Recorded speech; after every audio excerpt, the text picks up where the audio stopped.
I would say 3 months ago, I watched some videos by Delightful Dolls.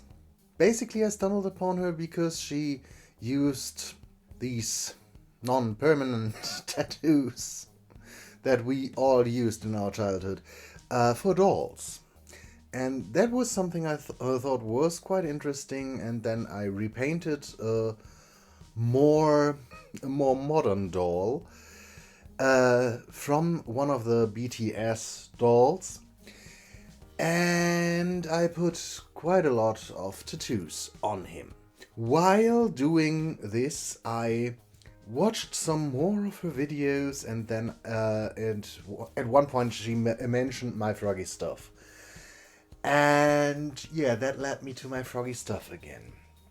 I only watched a little bit of Toya's videos because I was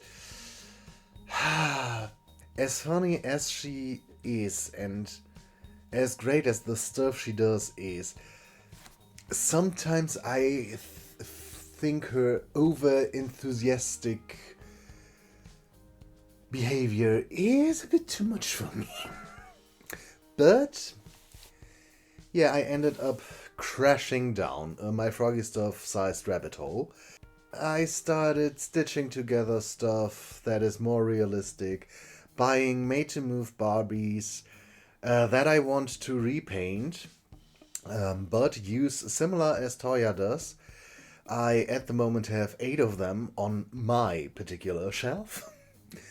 I started sewing, started making miniatures, starting building hidden doll rooms. What a surprise.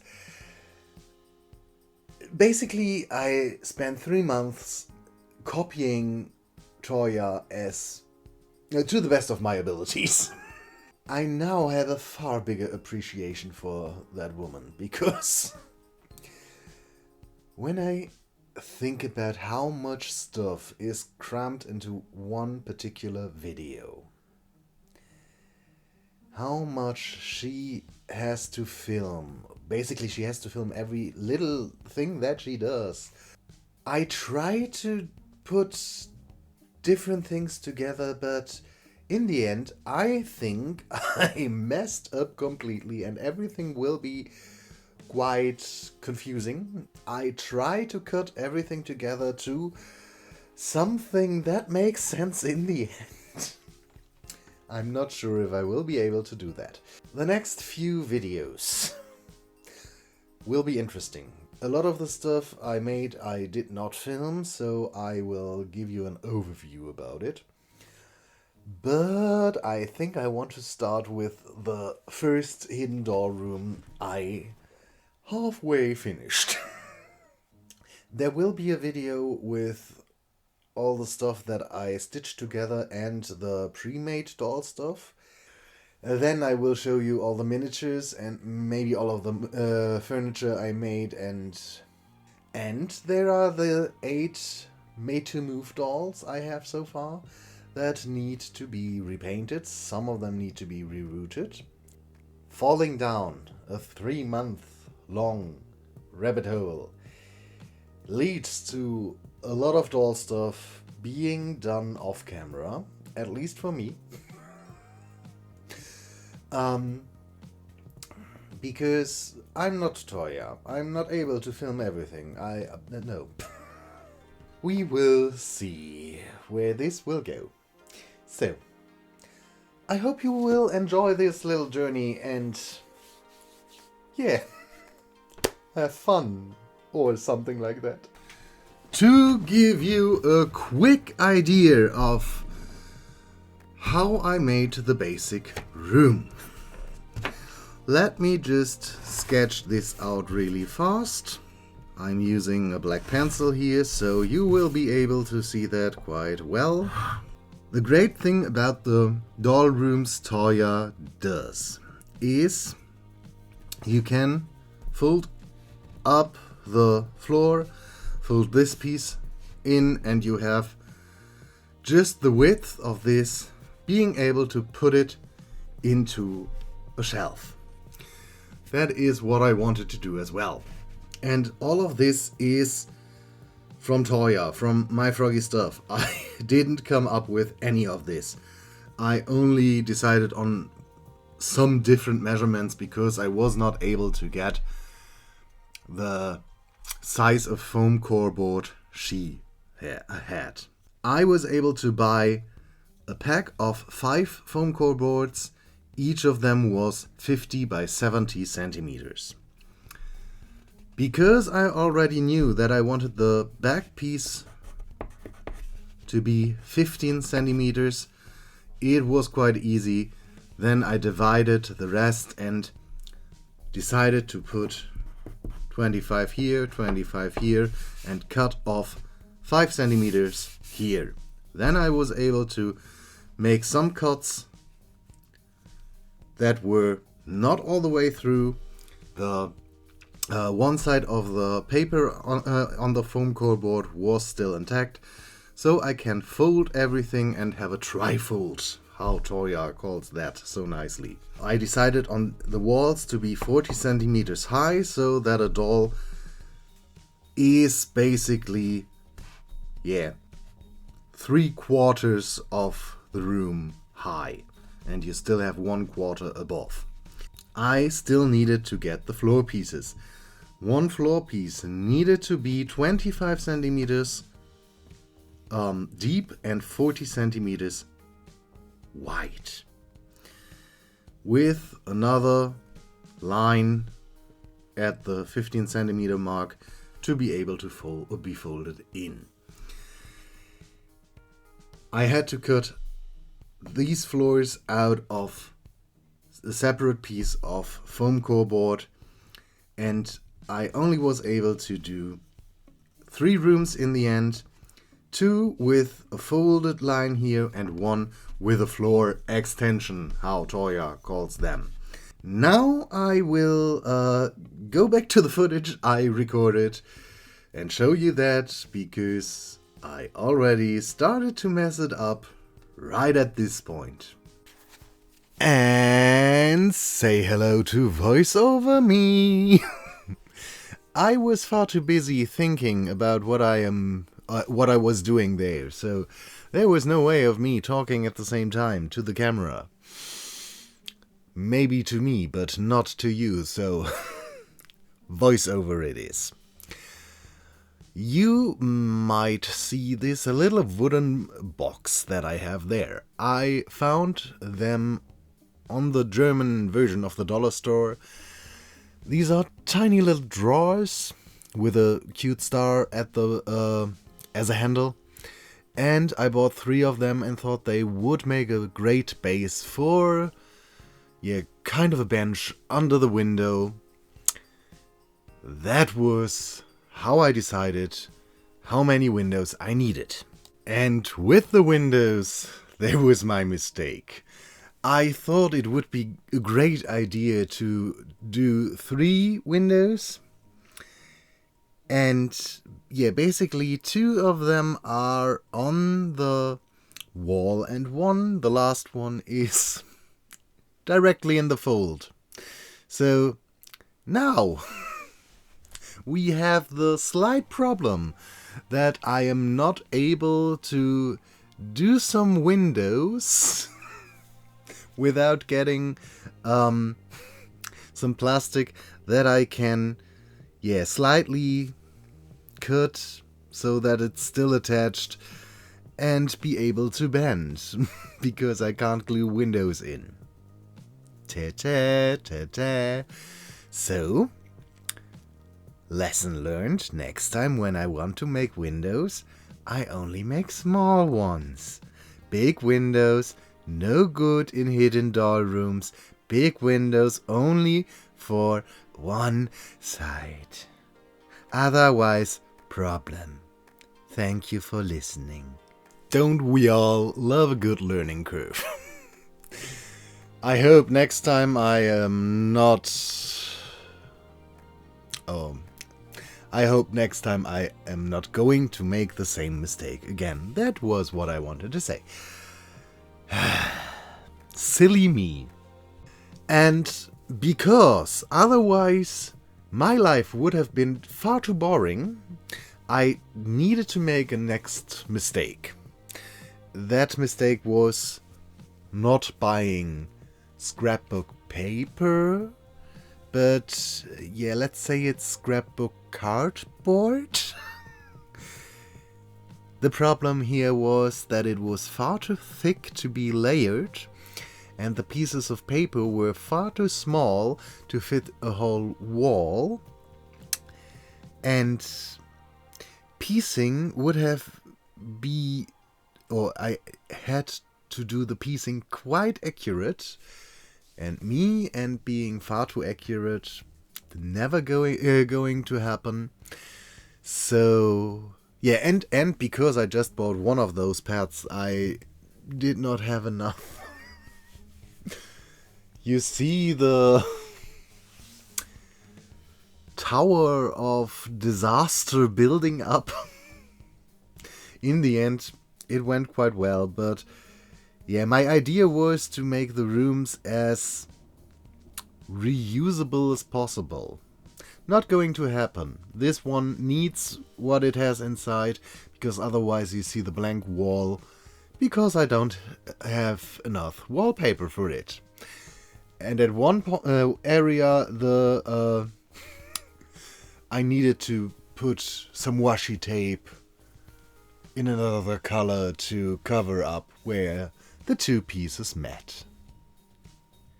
It's so great to be me. Thinking is not my strong suit. Then we reached the glorious moment where I was finally able to glue the floor to the back wall and one of the two walls. Yeah. So, it is quite difficult to see because not enough space for a far too big project. So, just trust me, I glued it in place. Then it was time to take out some cardboard. And yeah, basically I drew on the size of the window with a little bit more. I think it was half a centimeter around it to get a frame for my window. The inside was cut into thin stripes to have something to cover the raw edges I created by using a fairly blunt knife. Learning curve again.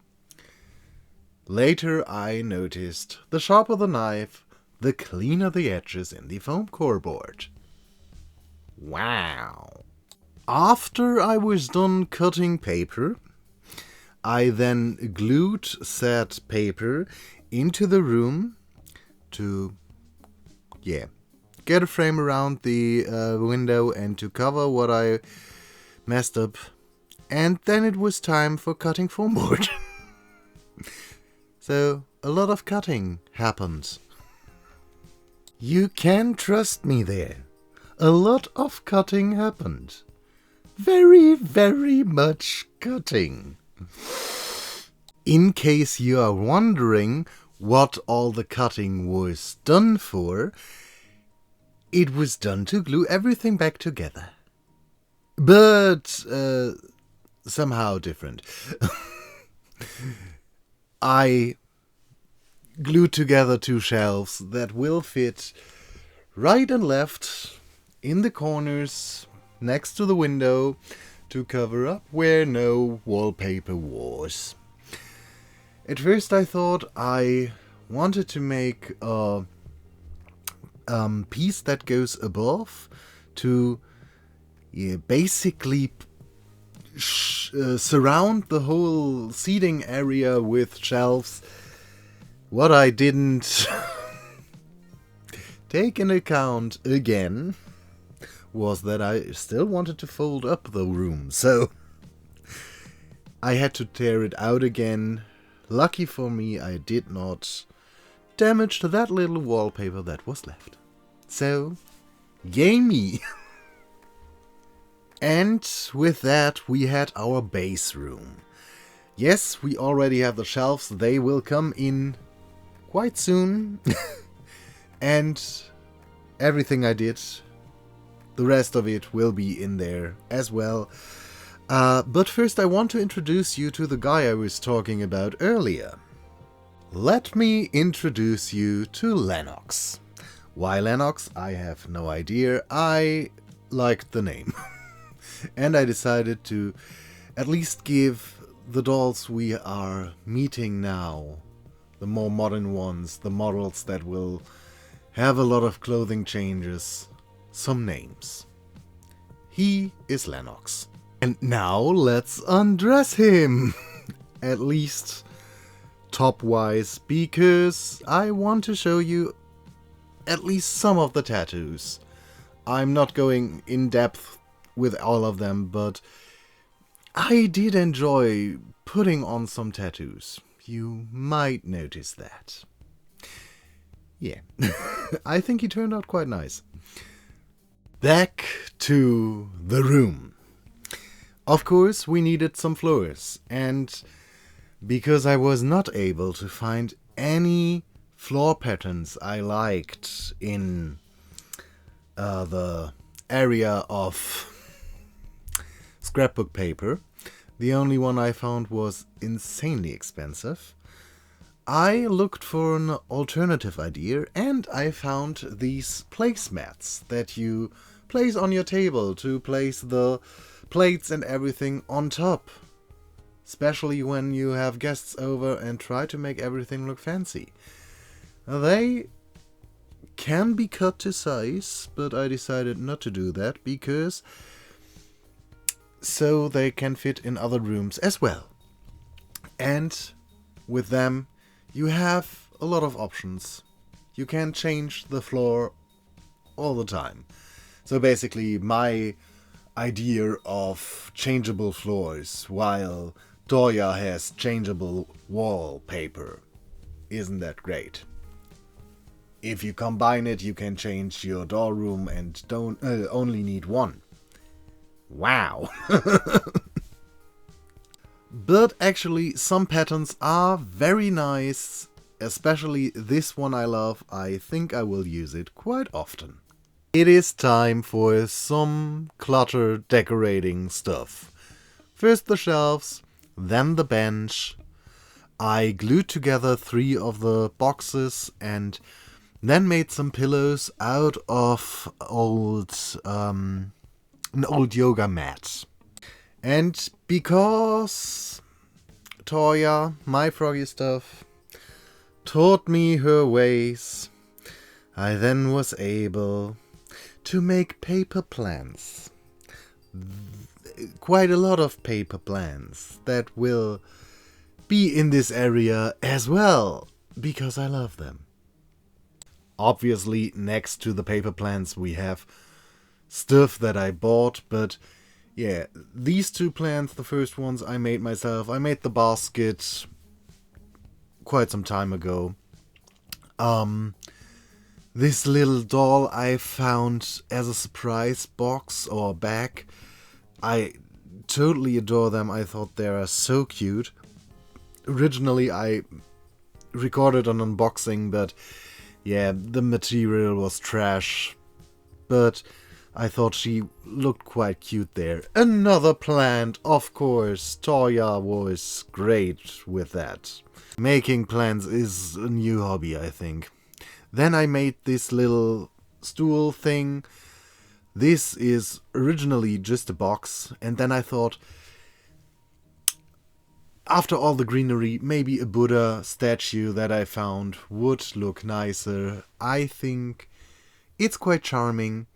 Then I put down some drink stuff just to give it a little bit more life, clutter. You know the drill. One last thing I needed was something on the wall. I went for a mirror from another scene because I didn't have an artwork that was mainly green, which would have been the best idea for this. Something green. At this point, I want to introduce you to my made-to-move Barbies that I bought for repainting purposes. And because I had to undress all of them, I had to make them little bathrobes, because I can't put them on my shelf naked. Let's start with the fairly new Barbie Looks doll 18. Yeah, he is that buff, strong guy. I do like him. I think his face sculpt is very pretty.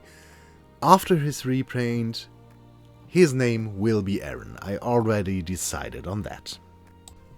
Our next doll is another Barbie Looks, and to be fair, I'm not looking forward to repainting her, because I think she is pure beauty. I love her face, I love the hair, I love everything about her. I might have to buy a second one just to keep her as she is. When her repaint is done, her name will be Georgina, short Gina. Next girl is a BMR 1959 doll. She had very curly hair and I straightened it, and I do think that suits her quite well. For her, I already have a name also. As soon as she is repainted, her name will be Eleonora, short Nora. He does not have a name yet. Another BMR 1959 doll. He is one of the candidates that maybe will get a reroute. Another one without a name. I think all of the ones that are coming up now don't have a name yet. She is a fashionista, one that originally was seated in a wheelchair. I want to give her another hair color, a red or a brown, I'm not sure at the moment. Because of space issues, let her watch from the window. Not creepy at all. Back to the Barbie Looks. She will keep her hair, definitely, but she will get a repaint as everyone else. Because it wouldn't look that great when some get a repaint and others don't, so yay! Then we have the first curvy made-to-move Barbie.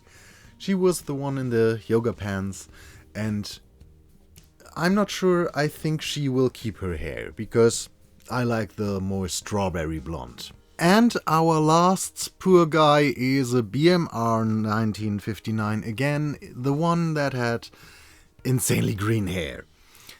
He will be bold, and I think he will get a beard. I'm already trying to repaint him. That was the 4th attempt. I still don't like him. So, you will see the struggle in another video. I am going to keep my eyes open for some more dolls. I still want at least a guy with a darker skin complexion than the two girls. Maybe a girl as well, if I can find one that I like. So, this is what we have so far. The first video copying My Froggy Stuff is done. If you would like to do me a favor, go over to her and to Delightful Dolls. Let them know I sent you and give them lots of love. And we will see us in another video with more doll stuff or drawings. Until then.